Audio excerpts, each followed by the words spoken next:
Radar ফাঁকি দিয়ে ইসরায়েলের বুকে ইরানের ৩ মরণাস্ত্র।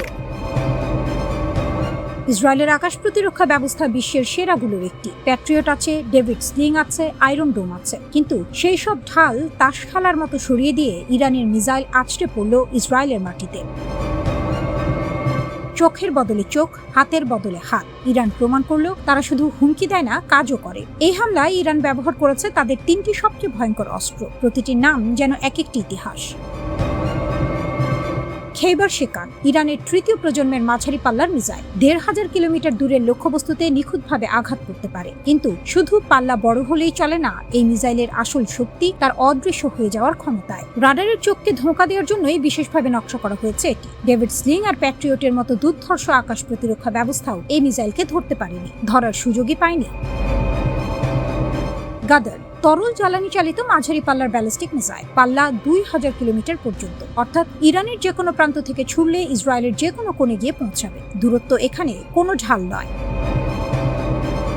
ইমাদ, ইরানের তৈরি প্রথম গাইডেড ওয়ারহেড সহ মাঝারি পাল্লার ব্যালিস্টিক মিসাইল। ১৫০০ কিলোমিটারের বেশি দূরত্বে আঘাত হানতে পারে এবং গাইডেড হওয়ার মানে হলো এটি লক্ষ্যভ্রষ্ট হওয়ার জন্য নয়, সরাসরি গন্তব্যে পৌঁছানোর জন্য তৈরি। এই ৩টি মিসাইল একসাথে ব্যবহার হলে কি হয়, সোমবার সেটা দেখল গোটা বিশ্ব। ইরানের হামলার প্রথম লক্ষ্য ছিল হাইফা শহরের একটি কেমিক্যাল কারখানা। এটি কোনো এলোমেলো পছন্দ নয়। ইসরায়েল এবং আমেরিকা একসাথে ইরানের একটি পেট্রোকেমিক্যাল কেন্দ্রে হামলা চালিয়েছিল। আইআরজিসির জবাব সোজা, একই ধরনের হামলা, একই ধরনের লক্ষ্য, জ্বালানি দিয়ে জ্বালানি। কিন্তু হামলা শুধু সেখানেই থামেনি। ইসরায়েলের তেলনফ বিমান ঘাঁটি, নেভাতিম বিমান ঘাঁটি এবং রামাত ডেভিড বিমান ঘাঁটিতেও আঘাত এনেছে ইরানি মিসাইল। এই ৩টি ঘাঁটি ইসরায়েলের বায়ুশক্তির মূল স্তম্ভ। এখান থেকেই ইরানের বিরুদ্ধে পরিচালিত হয়েছে বড় বড় বিমান হামলা। আইআরজিসির দাবি, ছোড়া মিসাইলগুলোর প্রায় সবগুলোই নির্দিষ্ট লক্ষ্যে গিয়ে আঘাত করেছে।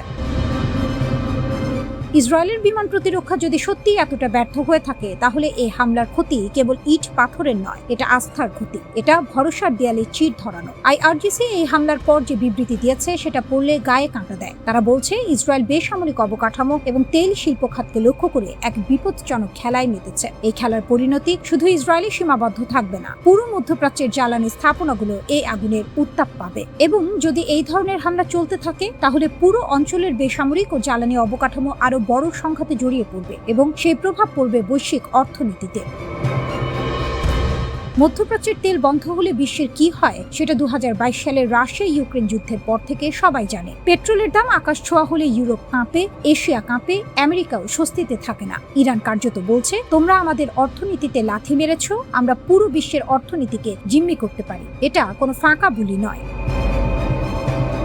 ইরান থেকে প্রকাশিত ভিডিও ফুটেজ, আইআরজিসির বিবৃতি এবং ৩টি মিসাইলের কার্যকারিতা, সব মিলিয়ে একটি ছবি স্পষ্ট হচ্ছে। এই যুদ্ধ আর কেবল কূটনৈতিক বাকযুদ্ধ নয়। মিসাইল উড়েছে, ঘাঁটি পুড়েছে, কারখানায় ধোঁয়া উঠেছে।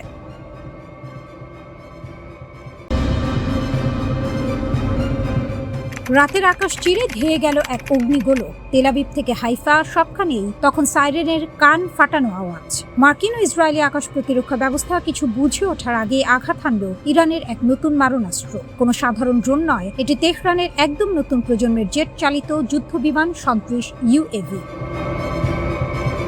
ওমান সাগরে মার্কিন যুদ্ধজাহাজগুলোকে নাকানি চুবানি খাইয়ে তাড়িয়ে দেওয়ার ঠিক পরপরই ইরান এবার সরাসরি ইসরায়েলের ওপর এই মারণাস্ত্রের লাইভ ডেমো বা প্রদর্শনীর মাধ্যমে বিশ্বকে তাক লাগিয়ে দিল। তাসের ঘরের মতো ভেঙে পড়ল শত্রু শিবিরের এতদিনের অহংকার। মধ্যপ্রাচ্যের দাবার বোর্ডে ইরান এখন একচ্ছত্র নায়ক, যার প্রতিটি চাল প্রতিপক্ষের বুকে কাঁপুন ধরাতে বাধ্য। ওমান সাগর থেকে ইসরায়েল, ড্রোনের নতুন দিগন্ত। ইরানের তাসনিম নিউজ এজেন্সির রিপোর্ট অনুযায়ী গত ৮ই জুন রাতে ইসরায়েলে চালানো বিমান হামলায় ইরান তার সদ্য উন্মোচিত জেট চালিত ড্রোন ব্যবহার করেছে। এটি কোনো পরীক্ষামূলক মহড়া ছিল না, এটি ছিল সরাসরি রণক্ষেত্রে শত্রুকে বধ করার প্রথম সফল বাস্তব প্রয়োগ।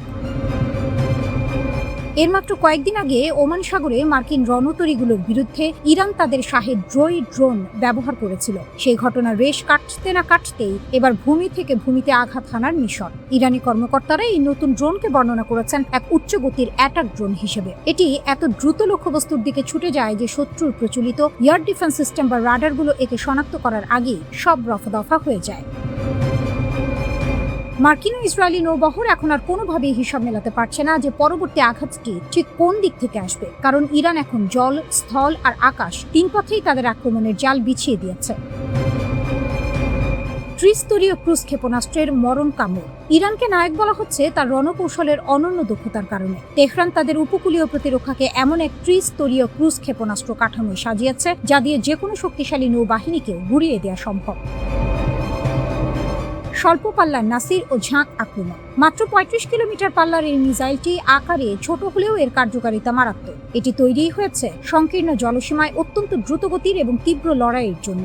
স্পিডবোট এবং হেলিকপ্টার থেকে একসাথে ডজন ডজন নাসের মিসাইল ছুড়ে স্কোয়ার্ম ট্যাকটিক্স বা ঝাঁক আক্রমণের মাধ্যমে শত্রুর ডিফেন্স সিস্টেমকে সম্পূর্ণ অচল করে দেওয়া যায়। ছোট ও মাঝারি আকৃতির যুদ্ধ জাহাজ ধ্বংস করতে এর জুড়ি নেই।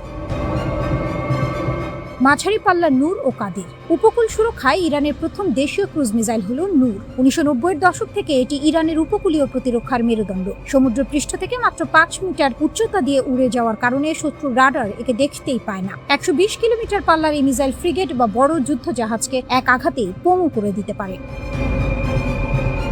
দূরপাল্লার কাদির ৩৮০ ও আবু মাহদি। ইরানের দূরপাল্লার শক্তি দেখে পশ্চিমা বিশ্বের চোখ এখন কপালে উঠেছে। কাদির ৩৮০ ক্ষেপণাস্ত্রের পাল্লা ১০০০ কিলোমিটারের বেশি, যা পারস্য উপসাগরের সীমানা ছাড়িয়ে অনেক দূরে আঘাত হানতে সক্ষম। মাত্র কয়েক মিনিটে একক অপারেটর দ্বারা এটি উৎক্ষেপণ করা যায়।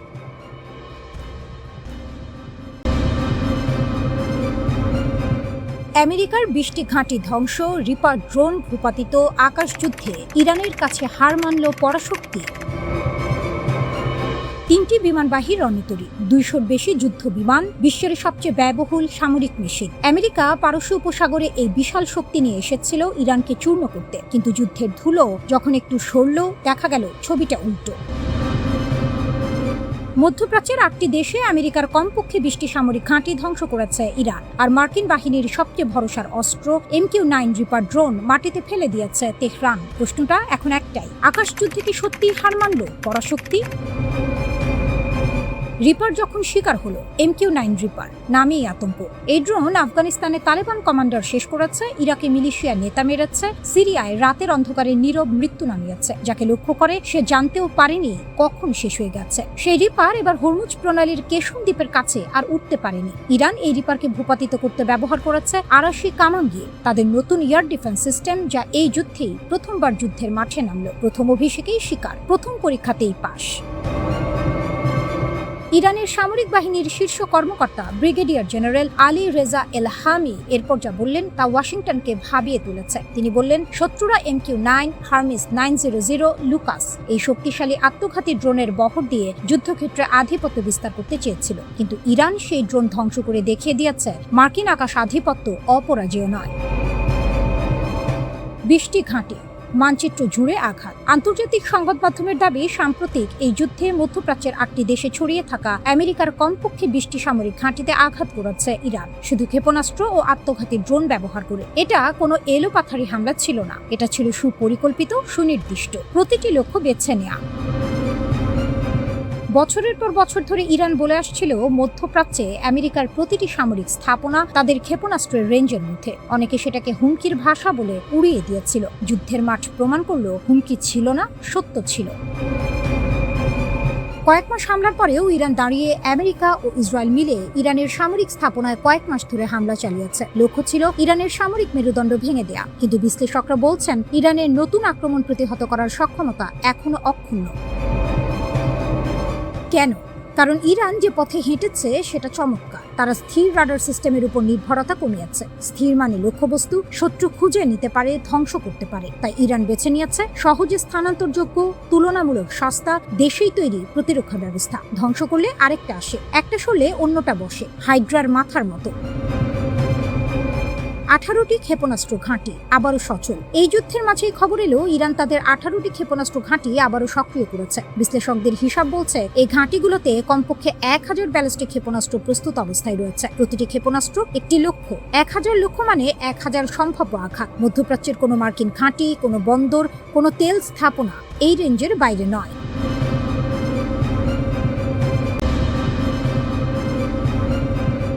ড্রোন ঝাঁকে কাঁপছে ইসরায়েল। একঝাঁক বিধ্বংসী এফপিভি ড্রোন আর রকেটের মুহুর্মুহু গর্জন, আর তাতেই মুহূর্তে তাসের ঘরের মতো ঘুরিয়ে গেল তেল আবিবের দুর্ভেদ্য বিমান প্রতিরক্ষা ব্যবস্থা। ওয়াশিংটন আর ইসরায়েল মিলে যখন হিজবুল্লাহকে মাইনাস করে লেবাননের ওপর একতরফা চুক্তি চাপিয়ে দেওয়ার আকাশ কুসুম কল্পনা করছিল, ঠিক তখনই রণক্ষেত্রের সমীকরণ পাল্টে দিল ইরানের প্রতিরোধ অক্ষ।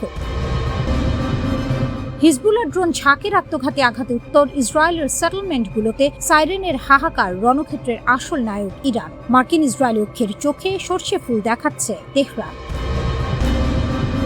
লেবানন সীমান্তে মার্কিন মধ্যস্থতায় তথাকথিত যুদ্ধবিরতির নবায়নে নাটক চললেও মাঠের লড়াইয়ে ইসরায়েলি বাহিনীর এখন কাচুমাচু অবস্থা। দক্ষিণ লেবাননে অপারেশন চালানোর সময় ইসরায়েলি সেনাদের উপর নেমে আসে সাক্ষাৎ জমদূত। ইরান অনুগত হিজবুল্লাহ যোদ্ধারা বিস্ফোরক বোঝায় অত্যাধুনিক এফপিভি ড্রোন দিয়ে সরাসরি আঘাত হানে আইডিএফ সেনাদের উপর। এই নিখুঁত ড্রোন হামলায় 4 ইসরায়েলি রিজার্ভিস্ট গুরুতর আহত হয়ে হাসপাতালের বিছানায় ছটফট করছে। শুধু তাই নয়, সীমান্ত পেরিয়ে উত্তর ইসরায়েলের ইয়াহা এবং নাফতালি এলাকায় আছড়ে পড়েছে একের পর এক রকেট। হামলার তীব্রতায় সীমান্ত জুড়ে বেজে ওঠে যুদ্ধের সাইরেন, আর ইসরায়েলি সেটলাররা প্রাণ ভয়ে বাংকারের দিকে দৌড়াতে গিয়ে রীতিমতো হাঁকঢাক জুড়ে দেয়। মার্কিন মদতপুষ্ট আইডিএফ ভেবেছিল তারা লেবাননকে বাগে এনে ফেলেছে, কিন্তু ইরান সমর্থিত যোদ্ধারা প্রমাণ করে দিল আসল খেলা তো কেবল শুরু। এদিকে হিজবুল্লাহর মিডিয়া উইং থেকে মুক্তি পাওয়া একটি নতুন যুদ্ধক্ষেত্রের ভিডিও পুরো মধ্যপ্রাচ্যে তোলপাড় সৃষ্টি করেছে। ভিডিওতে দেখা যাচ্ছে ঝাঁকে ঝাঁকে ইরানি প্রযুক্তির ড্রোন ইসরায়েলি সামরিক ঘাঁটির ওপর ঈগলের মতো চক্কর কাটছে। নিখুঁত সার্ভেইলেন্সের মাধ্যমে আইডিএফ এর সাজোয়া যান এবং সেনাদের অবস্থান ট্র্যাক করে একের পর এক ড্রোন কামিকাজে স্টাইলে আছড়ে পড়ছে তাদের ওপর। ভিডিওর প্রতিটি ফ্রেমে দেখা গেছে বিশাল বিস্ফোরণের পর ওঠা ধোঁয়ার কুণ্ডলী, যা দেখে তেল আবিবের সামরিক থিঙ্ক ট্যাঙ্কগুলোর ঘাড়ের রগ চড়া হয়ে যাচ্ছে। ইসরায়েল যতই লেবাননের পাহাড়ি অঞ্চলে নির্বিচারে বোমা বর্ষণ করে মাশরুম ক্লাউড তৈরি করে নিজেদের বীরত্ব দেখানোর চেষ্টা করুক না কেন, ড্রোনের এই চোরাগোপ্তা ও নিখুঁত কামড় আইডিএফ এর মনোবল ভেঙে চুরমার করে দিচ্ছে। এই পুরো লড়াইয়ের নেপথ্যে কারিগর এবং আসল নায়কের আসনে রয়েছে ইরান। ইসরায়েলি বাহিনী যখনই লেবাননের সেনাবাহিনী বা নিরীহ নাগরিকদের উপর হামলা চালিয়ে উদরপিণ্ডি বুধর ঘাড়ে চাপানোর চেষ্টা করছে, তখনই তেহরান তার প্রতিরোধ ফ্রন্টের ঐক্য নীতি নিয়ে হুঙ্কার ছাড়ছে। সব খতিয়ান মেলালে দেখা যায় ড্রোন ও ক্ষেপণাস্ত্রের এই আধুনিক যুদ্ধে ইরান তার ছায়া বাহিনীদের মাধ্যমে ইসরায়েলের অপরাজেয় থাকার অহংকার ধুলোয় মিশিয়ে দিয়েছে। নেতানিয়াহু এবং বাইডেন প্রশাসন পর্দার আড়ালে হিজবুল্লাহকে ছাড়াই বৈরিক সরকারের সাথে এক জবরদস্তিমূলক চুক্তির ব্লু প্রিন্ট সাজিয়েছিল। লিতানি নদীর ওপার থেকে হিজবুল্লাহর অস্ত্র সমর্পণ এবং সেনা প্রত্যাহারের শর্ত দিয়ে তারা মূলত লেবাননকে ইসরায়েলের পায়ে দাস বানানোর চেষ্টা করছিল, কিন্তু তেহরানের মদতপুষ্ট এই প্রতিরোধ বাহিনী মার্কিনীদের সেই গুড়ের বালি ঢেকে দিয়েছে।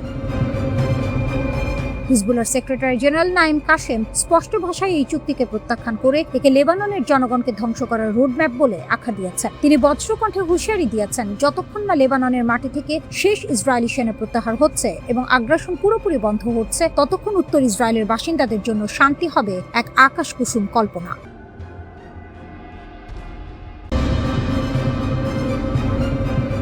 বিশ্বের 1 নম্বর সুপার পাওয়ার যুক্তরাষ্ট্র, যার সদর দপ্তর হোয়াইট হাউস, হাজার হাজার মাইল দূরে বসে একটা দেশ হুমকি দিচ্ছে যে তারা এমন মিসাইল বানাচ্ছে যা সরাসরি ওভাল অফিসের ছাদ খুঁড়ে ভেতরে ঢুকবে। শুধু তাই নয়, তারা ক্যামেরার সামনে বুক চিতিয়ে বলছে চোখের বদলে চোখ অনেক হয়েছে, এবার সরাসরি মাথা নেওয়া হবে।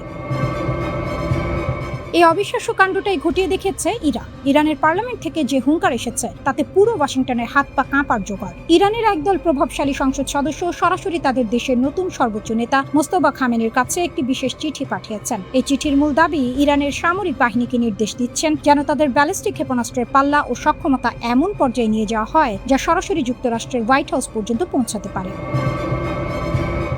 আইন প্রণেতারা সাফ জানিয়ে দিয়েছেন, আমরা আমাদের সামরিক বাহিনী ও প্রতিরক্ষা শিল্পকে ততদিন পর্যন্ত অন্ধের মতো সমর্থন দিয়ে যাব যতদিন না আমাদের মিসাইল খামেনির হত্যাকারীদের অফিস কক্ষে গিয়ে আঘাত হানছে। অর্থাৎ ইরান এখন আর রক্ষণাত্মক নেই। তারা ওয়াশিংটনকে স্পষ্ট বুঝিয়ে দিয়েছে, তোমরা যদি আমাদের নেতাদের ওপর পুরুষোচিত হামলা চালাও, তবে তোমাদের সবচেয়ে সুরক্ষিত বাংকারে বসেও তোমরা রেহাই পাবে না। এই চিঠিতে ইরানি সংসদ সদস্যরা মার্কিন নীতি নির্ধারকদের চরিত্র নিয়ে এক মারাত্মক সত্য তুলে ধরেছেন। তারা প্রয়াত বিতর্কিত মার্কিন অপরাধী জেফ্রি অ্যাপস্টেইনের প্রসঙ্গ টেনে বলেছেন, এই অ্যাপস্টেইন নেটওয়ার্কের অপরাধীরা কোনো আন্তর্জাতিক আইন বা নৈতিকতার তোয়াক্কা করে না। এরা চোরের খনি, এদের সাথে ভদ্রতার ভাষা খাটে না।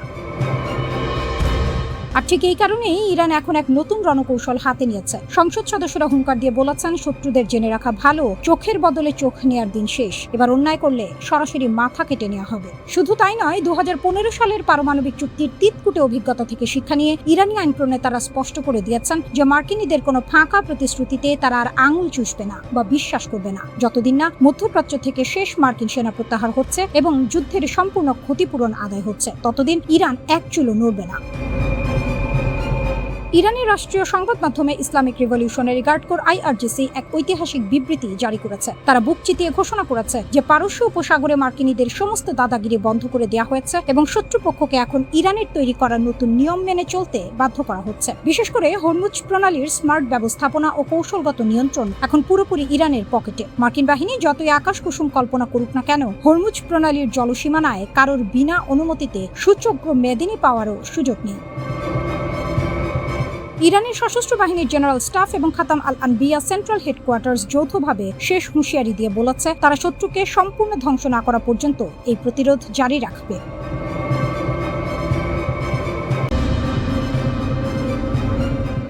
পারমাণবিক বোমা বানাবে ইরান, IAEA এর রিপোর্টে যা ফাঁস হলো তা শুনলে পশ্চিমা বিশ্বের ঘুম উড়ে যাবে।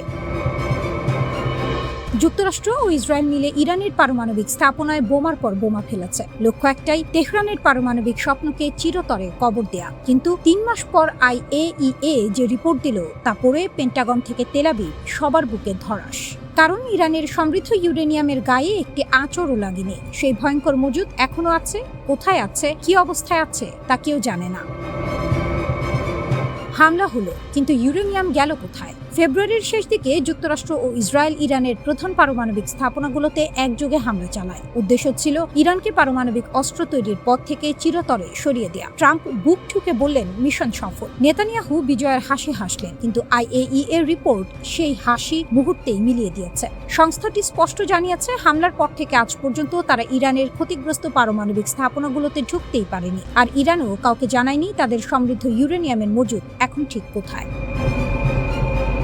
60% সমৃদ্ধ ইউরেনিয়াম অস্ত্র তৈরির দোরগোড়ায়। এখানেই আসল গল্পটা শুরু। ইরানের কাছে এমন ইউরেনিয়াম মজুদ আছে যা 60% পর্যন্ত সমৃদ্ধ। পারমাণবিক অস্ত্র তৈরিতে লাগে 90% বিশুদ্ধতার ইউরেনিয়াম। অর্থাৎ ইরান এখন সেই গন্তব্যের এক ধাপ আগে দাঁড়িয়ে। দরজাটা বন্ধ নয়, কেবল ঠেলা দেয়া বাকি। IAEA সরাসরি সতর্ক করে বলেছে প্রায় 1 বছর ধরে এই ইউরেনিয়াম মজুদ যাচাই করা যাচ্ছে না। এত দীর্ঘ সময় পর্যবেক্ষণের বাইরে থাকলে পারমাণবিক উপাদানের ধারাবাহিক তথ্য হারিয়ে যায়, যাকে সংস্থাটি বলছে জ্ঞানগত ধারাবাহিকতার বিপর্যয়। সহজ কথায়, ইউরেনিয়াম কোথায় গেল, কি হলো, কেউ জানে না। ইরানের চুপ থাকাটাই সবচেয়ে বড় বার্তা। কথায় বলে চুপ থাকাও একটি ভাষা। ইরান এই বিষয়ে যা বলছে না তাই এখন সবচেয়ে গুরুত্বপূর্ণ। তেহরান IAEA কে কিছু জানাচ্ছে না, ঢুকতে দিচ্ছে না, ব্যাখ্যা দিচ্ছে না। এই নীরবতা দুর্বলতার লক্ষণ নয়, এটা কৌশলগত শক্তির প্রদর্শন। ইরান বহু দশক ধরে পশ্চিমা চাপের মুখে পারমাণবিক কার্যক্রম চালিয়ে এসেছে। নিষেধাজ্ঞার পর নিষেধাজ্ঞা, হামলার পর হামলা, তবু তারা থামেনি। বরং প্রতিটি চাপের জবাবে আরো গভীরে, আরো গোপনে নিজেদের সক্ষমতা গড়ে তুলেছে। সাম্প্রতিক যুদ্ধে তাদের মিসাইল যেভাবে মার্কিন ঘাঁটির পর ঘাঁটি ধুলোয় মিশিয়ে দিয়েছে, সেটাও এই দীর্ঘ প্রস্তুতিরই ফল। তাহলে কি পারমাণবিক বোমা বানাবে ইরান? সরাসরি উত্তর কেউ দিতে পারবে না, কিন্তু কিছু বাস্তবতা অস্বীকার করার উপায় নেই। ইরানের কাছে সমৃদ্ধ ইউরেনিয়াম আছে, পরিমাণ অজানা, অবস্থান অজানা। তাদের বিজ্ঞানীরা দশকের পর দশক ধরে এই কাজে নিয়োজিত। IAEA ঢুকতে পারছে না, যাচাই করতে পারছে না। আর ইরান নিজে বলছে এটা কেবল বেসামরিক কাজের জন্য। কিন্তু যে দেশ নিজের মিসাইল দিয়ে মার্কিন সামরিক ঘাঁটি গুড়িয়ে দিতে পারে, যে দেশ ইসরায়েলের চারদিকের ঘেরাও ভেঙে বেরিয়ে আসতে পারে, সেই দেশ যদি সত্যিই পারমাণবিক অস্ত্রের পথে হাঁটে, তবে মধ্যপ্রাচ্যের ভূ রাজনীতি এমনভাবে পাল্টে যাবে যা গত 50 বছরে কেউ দেখেনি।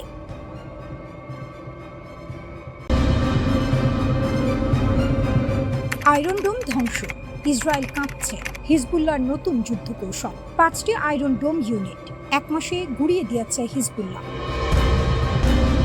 ইসরায়েল যে অস্ত্রকে অপরাজেয় মনে করত, যে প্রযুক্তির উপর ভর করে দশকের পর দশক আরব বিশ্বকে তুচ্ছ করে এসেছে তেল আবিব, সেই আয়রন ডোমই এখন ধুলোয় মিশছে। আর এই অসাধ্য সাধন করেছে ইরানের মদতপুষ্ট লেবাননের হিজবুল্লাহ।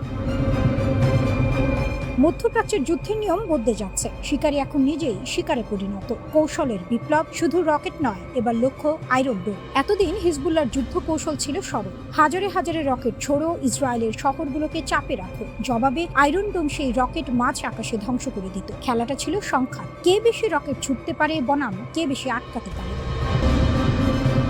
কিন্তু এবার হিজবুল্লাহ সম্পূর্ণ নতুন পথে হেঁটেছে। রকেটের সংখ্যা বাড়ানোর বদলে তারা সরাসরি টার্গেট করেছে আয়রন ডোমের লঞ্চার আর রাডার সিস্টেমকে। Precision guided attack, loitering munition, এক ধরনের আত্মঘাতী ড্রোন যা আকাশে উঠতে থাকে এবং সঠিক মুহূর্তে আঘাত করে। এই ড্রোনগুলো আগে আয়রন ডোমের অবস্থান শনাক্ত করে, তারপর নিখুঁতভাবে আঘাত হানে।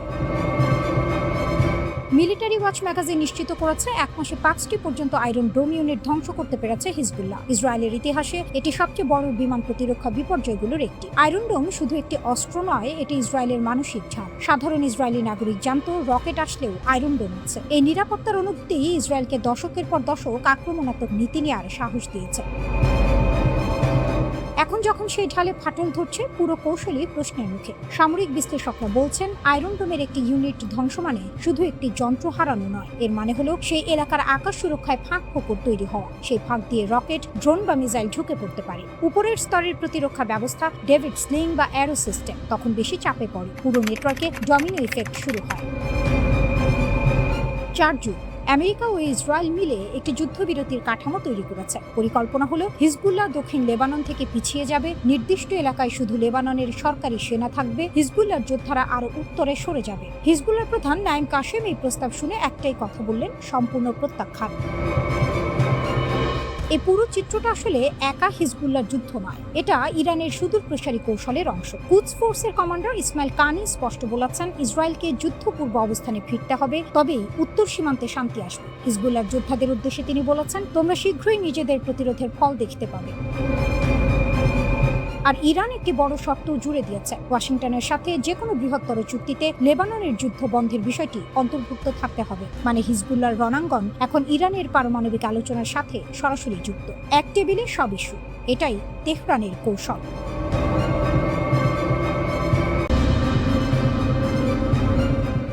4 সপ্তাহের বেশি সময় ধরে ইরান সৌদি আরবের তেল স্থাপনায় ক্ষেপণাস্ত্র ও ড্রোন বর্ষাল। কমপক্ষে 4টি শক্তি অবকাঠামো ধুলোয় মিশলেও কোটি কোটি ডলারের ক্ষতি হলো। আর রিয়াদ কি করলো? ইরানের রাষ্ট্রদূতকে একবার ডাকলো, উদ্বেগ প্রকাশ করলো, সংযম দেখাতে বলল সবাইকে, মানে আক্রমণকারী ও আক্রান্ত দুই পক্ষকে। যেন ঘরে আগুন লাগলে দমকলকে বলা হচ্ছে একটু আস্তে পানি ঢালো। এটা দুর্বলতা নয়, এটা রাজনৈতিক কাপুরুষতা। আর এই কাপুরুষতার মধ্যেই লুকিয়ে আছে ইরানের সবচেয়ে বড় কূটনৈতিক জয়। 8 এপ্রিলের যুদ্ধবিরতির পরদিন সকালে ইরানের পররাষ্ট্রমন্ত্রী আরাকচি 5টি উপসাগরীয় দেশে ফোন করলেন। কুয়েত, সৌদি আরব, বাহরাইন, কাতার ও আরব আমিরাত। এই 5 দেশের প্রত্যেককে ইরান সপ্তাহের পর সপ্তাহ আঘাত করেছে। কেউ ফোন ধরল না, শুধু সৌদি আরব ছাড়া। যে দেশ সবচেয়ে বেশি মার খেয়েছে সেই আক্রমণকারীর ফোন তুলল। এর চেয়ে বড় নতজানু হওয়ার দৃশ্য আর কি হতে পারে? আরব আমিরাত কিন্তু ভিন্ন পথ নিল, কূটনৈতিক সম্পর্ক ছিন্ন করলো, ইসরায়েলের আয়রন ডোম নিল, পাল্টা হামলা করলো, গোপনে হলো। আর সৌদি আরব বড় ভাই সেজে বসে রইল মাঝখানে, নিরপেক্ষ সালিশির ভূমিকায়, যেন সে আক্রান্ত নয়, বিচার। সৌদি প্রিন্স তুর্কি আল ফয়সাল এর পক্ষে যুক্তি সাজালেন। ইরানের সঙ্গে যুদ্ধে না গিয়ে মোহাম্মদ বিন সালমান আসলে ইসরায়েলের ফাঁদ এড়িয়েছে। তার দাবি, যুদ্ধে জড়ালে ইসরায়েল একমাত্র শক্তি হিসেবে দাঁড়িয়ে যেত। ইরানের ক্ষমতার প্রতি এই নমনীয়তার পাশাপাশি ইসরায়েলের প্রতি সৌদি আরবের মনোভাব ক্রমে কঠোর হচ্ছে। সোমালিল্যান্ডে ইসরায়েল একজন অনাবাসিক রাষ্ট্রদূত নিযুক্ত করল। কূটনীতির ভাষায় এটা তুচ্ছ ঘটনা। রিয়াদ 13টি আরব ও ইসলামী দেশকে নিয়ে যৌথ নিন্দা জানালো। 2015 থেকে শুরু করে বছরের পর বছর সৌদি ইসরায়েল সম্পর্ক স্বাভাবিক হওয়ার পথে এগোচ্ছিল। 7 অক্টোবরের পরেও সৌদি কর্তারা বলছিলেন গাজা যুদ্ধ থামলেই স্বাভাবিকীকরণ হবে। কিন্তু 2025 সালের গ্রীষ্মে বদলে গেল দৃশ্যপট। সরকার নিয়ন্ত্রিত মিডিয়া সুর বদলালো। এখন দাবি হলো স্বাধীন ফিলিস্তিন রাষ্ট্র না হলে কোনো কথাই নেই। যে দাবি রাজনৈতিকভাবে অসম্ভব, সেটাকে শর্ত বানানো মানে আলোচনার দরজাই বন্ধ করে দেয়া। 2026 সালের প্রথম প্রান্তিকে সৌদি বাজেট ঘাটতি রেকর্ড $34 বিলিয়ন। ভিশন 2030 অনেকটাই কাগজে স্বপ্ন হয়ে পড়েছে। তেল নির্ভর অর্থনীতি থেকে বের হওয়ার পথ মিলছে না। কিন্তু ইরান এই পুরো সমীকরণে লাভবান। শত্রু যদি নিজেই বিভ্রান্ত হয়, নিজেই দ্বিধায় পড়ে, নিজেই সুযোগ ছেড়ে দেয়, তাহলে যুদ্ধ না করেও জেতা যায়। সৌদি আরবের এই দোদুল্যমান নীতি তেহরানের জন্য সোনায় সোহাগা। একদিকে হামলা করো, অন্যদিকে ফোন করো, রিয়াদ দুটোতেই সাড়া দেয়। সৌদি আরবের নেতৃত্ব এখন এমন বন্ধুর মুখোমুখি হতে ভয় পাচ্ছে ইরানের, ভয় পাচ্ছে নিজের দুর্বলতার আয়নার। আর সেই ভয়ের সুযোগ নিয়ে ইরান তার আঞ্চলিক দাপট পাকা করছে, একটি ক্ষেপণাস্ত্র না ছুড়ে শুধু ফোনের ওপারে থেকে।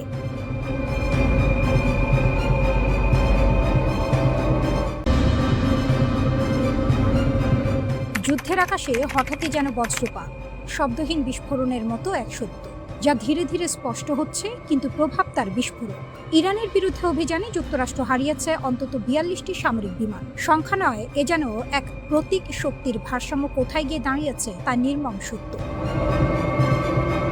মার্কিন কংগ্রেশনাল রিসার্চ সার্ভিসের সাম্প্রতিক প্রতিবেদন যেন সেই লুকোনো গল্পের দরজা খুলে দিয়েছে। বোমারু বিমান, নজরদারি প্ল্যাটফর্ম, ড্রোন, জ্বালানি সরবরাহকারী ট্যাঙ্কার, যুদ্ধের প্রতিটি স্তম্ভে আঘাত লেগেছে। আকাশের আধিপত্য, যা এতদিন ছিল যুক্তরাষ্ট্রের একচ্ছত্র সম্পদ, সেখানে ইরান যেন লিখে দিচ্ছে নতুন সমীকরণ। ঘটনার সূত্রপাত 28 ফেব্রুয়ারি। যুক্তরাষ্ট্র ও ইসরায়েল মিলে শুরু করে ইরানে সামরিক অভিযান। নাম দেওয়া হয় অপারেশন এপিক ফিউরি। নামের মধ্যেই ছিল গর্জন, ছিল আধিপত্যের ঘোষণা, কিন্তু বাস্তব যুদ্ধক্ষেত্রে গর্জনের চেয়ে বেশি শোনা গেছে প্রতিরোধের শব্দ, ইরানের প্রতিরোধ। 40 দিনের মাথায় 8 এপ্রিল পাকিস্তানের মধ্যস্থতায় আসে সাময়িক যুদ্ধবিরতি, কিন্তু ততদিনে যুদ্ধের খতিয়ান তৈরি হয়ে গেছে। সেই খতিয়ানে যুক্তরাষ্ট্রের ক্ষতির অঙ্ক শুধু সংখ্যা নয়, এ এক কৌশলগত ধাক্কা।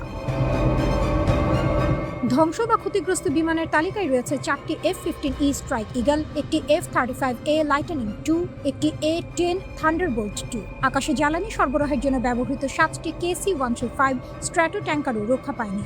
এমনকি আগাম সতর্কবার্তা ও নিয়ন্ত্রণ ব্যবস্থার প্রতীক E-3 সেন্ট্রি বিমানও ধ্বংস হয়েছে। আর ড্রোন যুদ্ধ, সেখানে তো ইরান যেন দাবার বোর্ড উল্টে দিয়েছে। 24টি MQ-9 রিপার এবং একটি MQ-4C টাইট্রন। এই অত্যাধুনিক নজরদারি ড্রোনগুলো হারানো মানে যুক্তরাষ্ট্রের চোখ অন্ধ হয়ে যাওয়া, অন্তত আংশিকভাবে। এই তালিকা শুধু ক্ষয়ক্ষতির বিবরণ নয়, এটি এক যুদ্ধের ভাষ্য, যেখানে প্রযুক্তির আধিপত্যকে চ্যালেঞ্জ করেছে কৌশল, দৃঢ়তা এবং প্রস্তুতি। পেন্টাগন নিজেই স্বীকার করেছে এই অভিযানের ব্যয় ইতিমধ্যে $29 বিলিয়ন ছুঁয়েছে, কিন্তু টাকার অঙ্ক কি সব বলে? না, আসল গল্পটা লুকিয়ে আছে সেই স্বীকারোক্তিতে, যেখানে বলা হয়েছে ক্ষতিগ্রস্ত সরঞ্জাম মেরামত ও প্রতিস্থাপনের খরচ হিসাব করতেই ব্যয় বেড়ে গেছে। অর্থাৎ যুদ্ধক্ষেত্রে যা ঘটেছে তা শুধু সাময়িক ক্ষতি নয়, এটি দীর্ঘমেয়াদী চাপ। ইরানের পররাষ্ট্রমন্ত্রী আব্বাস আরাগচি যখন এই প্রতিবেদন শেয়ার করেন, তার ভাষা ছিল আত্মবিশ্বাসে ভরা, প্রায় কবিতার মতো দৃঢ়। তিনি বলেন, যুদ্ধ থেকে ইরান শিখেছে, অভিজ্ঞতা অর্জন করেছে, আর সেই অভিজ্ঞতাই ভবিষ্যতের অস্ত্র। তার সতর্কবার্তা ছিল স্পষ্ট, যদি আবার আক্রমণ আসে তাহলে ইরান প্রস্তুত। শুধু প্রস্তুত নয়, আরো ভয়ঙ্কর চমক নিয়ে অপেক্ষা করছে। এতদিন যে F-35কে বলা হতো আকাশের অদৃশ্য সম্রাট, সেই বিমান ভূপাতিত হওয়ার দাবি এখন আর গুজব নয়, এটি আলোচনার কেন্দ্রে। যদি সত্যিই তা ঘটে থাকে, তাহলে এটি শুধু একটি বিমান হারানো নয়, এটি একটি মিথ ভাঙার মুহূর্ত। ইরান যেন সেই যোদ্ধা যে প্রতিপক্ষের ঢাল ভেঙে দিয়ে বলে, আমি এখানে আছি, প্রস্তুত। এই যুদ্ধের প্রতিটি দৃশ্য যেন এক একটি ইঙ্গিত। রানওয়েতে ধ্বংস হওয়া E-3 সেন্ট্রি, মরুভূমিতে পড়ে থাকা F-15E ধ্বংসাবশেষ, এসব শুধু ছবি নয়, এগুলো বার্তা যে প্রযুক্তি যত উন্নতই হোক, প্রতিরোধ যদি অটুট হয়, তাহলে শক্তির ভারসাম্য বদলাতেই পারে।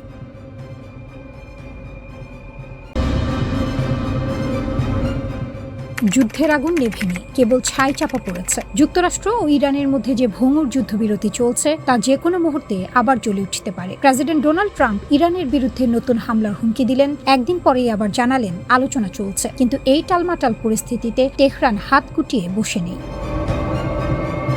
চিন্তন প্রতিষ্ঠান German institute for international and security অ্যাফেয়ার্সের বিশেষজ্ঞ হামিদ রেজা আজিজি জানাচ্ছেন, এবারের যুদ্ধের ছক আগের বারের চেয়ে একেবারে আলাদা হবে। প্রথম দফায় ইরান ধীরে ধীরে গুটি সাজিয়েছিল, মাসের পর মাস ধরে টিকে থাকার কথা মাথায় রেখে ক্ষেপণাস্ত্রের মজুদ বাঁচিয়ে রেখেছিল। কিন্তু এবার ইরান মনে করছে লড়াই হবে স্বল্পস্থায়ী কিন্তু অত্যন্ত তীব্র, তাই সব শক্তি এক ঝটকায় ঢেলে দেওয়ার পরিকল্পনা। হামিদ রেজা বলছেন, নতুন করে যে কোনো লড়াই শুরু হলে ইরান প্রতিদিন কয়েক ডজন থেকে কয়েকশো ক্ষেপণাস্ত্র ছুটতে পারে, শত্রুর হিসাব নিকাশ পুরোপুরি উল্টে দিতে।